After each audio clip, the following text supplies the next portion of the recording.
Caprarulo, en realidad es Caprarulo, no Rulo, Caprarulo, economista, director de Analítica Consultora. Buen día, Claudio, ¿cómo estás? Josefina Tajes aquí desde el arranque. ¿Qué tal? ¿Cómo estás, Josefina? Muy buenas tardes. Gracias por pronunciar bien el apellido. Es medio un trabalengua la primera vez que uno lo lee, pero después es más fácil. Es muy difícil, pero realmente, bueno, viste que uno siempre trata de, por lo menos, respetar, más allá de que la Real Academia dice que el hecho de escribirlo o pronunciarlo mal no es una falta de ortografía, pero bueno, a uno le gusta que su nombre y apellido se lo pronuncien bien. Así que, bueno, si en algo no salió de una, las disculpas. Claudio, realmente estoy muy interesada en que nos cuentes un poquito un tema que seguramente va a ser muy ilustrativo de tu boca, que es el tema de qué pasa con las empresas pymes, cómo pueden hacer para desarrollar sus producciones frente a los desafíos que las atraviesan, ¿no? Como la inflación que estamos teniendo, los problemas de productividad, la importación. Contale un poquito a nuestros oyentes. Bueno, obviamente el escenario para las empresas pymes en la Argentina ya hace un tiempo largo que viene siendo muy complejo. No te diría en términos de producción, porque cuando uno analiza los distintos indicadores ve que sobre todo hasta el tercer trimestre del año pasado la economía tuvo Un crecimiento. después de la pandemia una buena recuperación y eso se tradujo en mayores índices, por ejemplo, de producción de la industria. Pero sí el desafío es decir, bueno, esta recuperación que vienen mostrando las empresas, cómo hacerla sostenible, cómo cubrirse, como vos bien decías, frente a un escenario de tanta inflación y con las expectativas hacia adelante tan desordenadas, ¿no? Porque si a cualquiera que le preguntemos, bueno, ¿cómo va a ser la Argentina dentro de un año? Es difícil contestar esa pregunta. Claro, ¿no? y sobre Hay todo, elecciones presidenciales. ¿cómo hacen para evaluar su futuro, no es cierto? ¿Cómo hacen, digamos? Sí, mira, yo creo que lo primero que tenemos que tomar en cuenta y lo que es importante es decir, bueno, uno tiene que cuidar sus ingresos y es muy importante hoy en día no perder contra la inflación en tanto uno puede, porque muchas veces las pymes, el problema que tenemos con estos periodos de inflación tan alta es que las pymes muchas veces quedan en el medio, ¿no?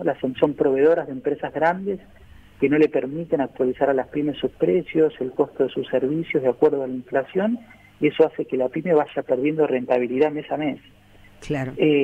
Pero aquellas que sí por ahí pueden cubrirse, decir, bueno, pensemos herramientas financieras que hagan que los pesos que tenemos, que por ahí son pesos que van a estar en la cuenta de la empresa durante una semana, 2 semanas, en algunos, mejor de los casos, más de un mes, cómo cubrimos a la inflación. Y ahí lo que nosotros vemos de analítica y le aconsejamos a nuestros clientes cuando hacemos su administración de cartera es apuntar en este momento sobre todo a instrumentos instrumentos SER que están atados a la inflación y al mismo tiempo tratar de, ya cuando hay un plazo, un horizonte más largo de que vamos a mantener esos activos en nuestra cartera, de apuntar también a instrumentos que nos permitan cubrirnos una dolarización, los famosos instrumentos dólar link.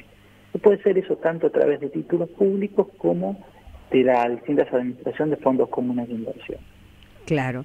Y escuchame una cosa, Claudio, ¿cómo, en el contexto, cómo se explica el crecimiento en el cómo se explica el crecimiento? ¿Me escuchás? Sí, ahí va, disculpa, un pequeño corte. No, perfecto. Lo que consultaba era lo siguiente. A ver, ¿cómo se explica el crecimiento mínimo que tuvo la economía en el primer semestre, digamos, con la inflación de casi 2 dígitos, con las sequías que fueron importantes, con la volatilidad, con este tema tan conflictivo, tan complicado que hemos tenido de los distintos tipos de cambio, desde el análisis tuyo, ¿no? O sea, ¿cómo explicarías esto? Bueno, lo que nosotros seguimos viendo obviamente es que, por ejemplo, cuando uno analiza el IVA DGI, que es un muy buen indicador del consumo interno, sigue creciendo por encima de la inflación. Y ahí tenés una característica que está relacionada por un lado con que el nivel de empleo se mantiene en tasas elevadas.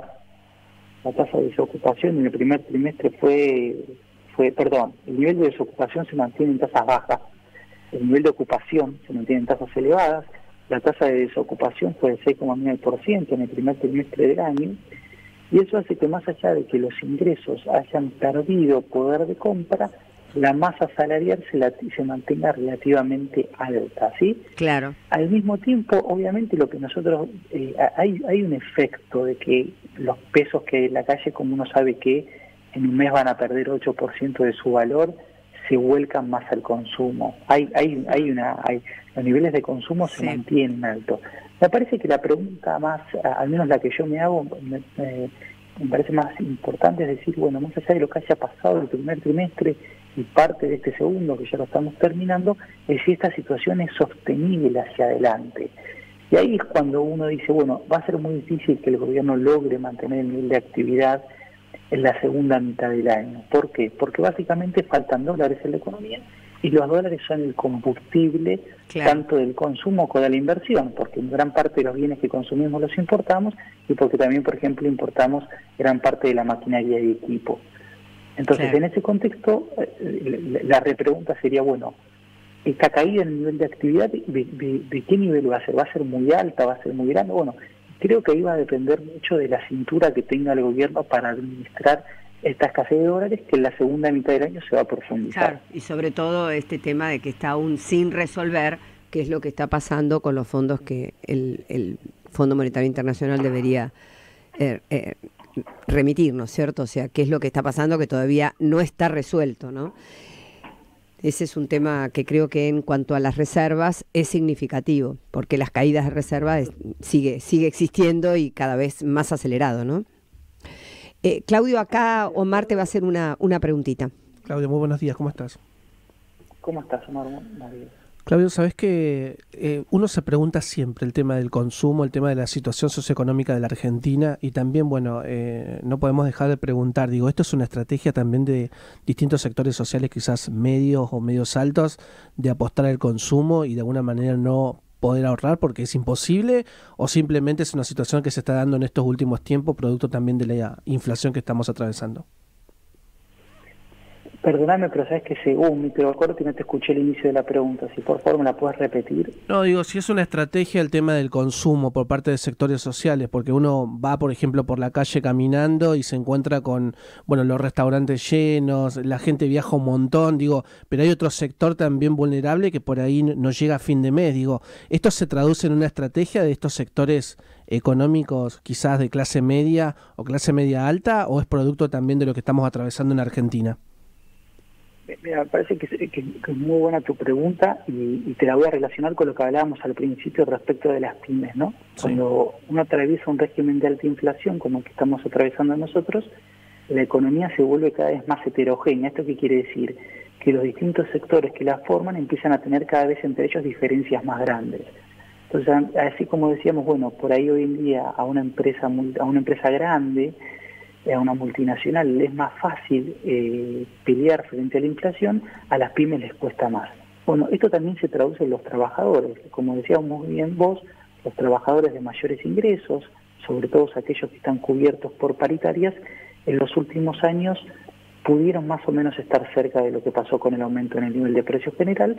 Sin embargo, hay un sector muy grande de la economía, un sector informal, que queda fuera, que es alrededor del 50% hoy en día de los trabajadores, que viene perdiendo consecutivamente desde el 2018. Claro.